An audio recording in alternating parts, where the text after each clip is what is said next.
पाप का रोगी मैं जीवन भर था, यत्न भी करता पर कुछ ना बनता था।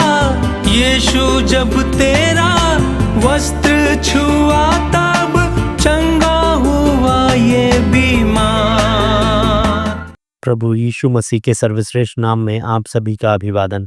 पवित्र शास्त्र बाइबल में यशायाह भविष्यवक्ता की पुस्तक के 53वें अध्याय के 11वें वचन में ऐसा लिखा है, वह अपने प्राणों का दुख उठाकर उसे देखेगा और तृप्त होगा। अपने ज्ञान के द्वारा मेरा धर्मी दास बहुतेरों को धर्मी ठहराएगा और उनके अधर्म के कामों का बोझ अपने ऊपर उठा लेगा। यहाँ यशायाह परमेश्वर पिता का कथन प्रस्तुत करता है। पिता उसे धर्मी दास कहकर संबोधित करते हैं। वास्तव में प्रभु यीशु मसीह परमेश्वर का लाडला प्रिय पुत्र है, जिसके विषय में वह कहता है, यह मेरा प्रिय पुत्र है जिससे मैं अत्यंत प्रसन्न हूँ। वही प्रिय पुत्र इस धरती पर मनुष्य रूप में जन्मा।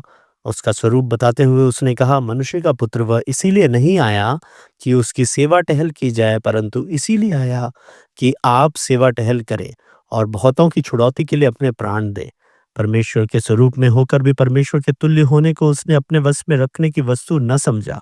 वह केवल मनुष्य ही नहीं बना, बल्कि नम्र होकर दास का स्वरूप धारण किया। उसने दास होकर मनुष्य जाति की सेवा की, यहाँ तक कि गुरु होते हुए भी उसने शिष्यों के पैर धोए। उसका जन्म पवित्र था और वह पवित्र शास्त्र का पूर्णतः अनुसरण करते हुए जीवन जिया, जिसमें न पाप था न कपट। वह शुद्ध, पवित्र और धर्मी था। इसीलिए परमेश्वर से धर्मी अर्थात धर्मी दास कहता है। इस दास ने मृत्यु अर्थात क्रूस की श्रापित मृत्यु भी सह ली, क्योंकि उसे मध्यस्थता की महान सेवा सौंपी गई थी। उसने इस सेवा को स्वयं के बलिदान और पुनरुत्थान द्वारा पूरी किया, अर्थात उसकी परिपूर्ण सेवा और पूर्ण आज्ञा पालन के कारण उस पर प्रसन्न पिता ने उसे सर्वश्रेष्ठ नाम, सर्वश्रेष्ठ पद और सर्वाधिकार देकर उसकी महिमा की है।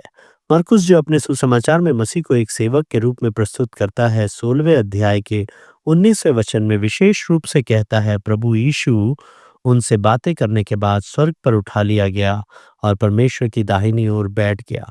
वह धर्मी दास परमेश्वर पिता की दाहिनी ओर सिंहासन पर बैठा हुआ है। उस पर विश्वास रखने वाला प्रत्येक मनुष्य पाप क्षमा प्राप्त कर धर्मी ठहरता है। आप भी धर्मी ठहरे, उसके लिए उस धर्मी दास पर विश्वास करने के लिए परमेश्वर आप पर भी अनुग्रह करे। यीशु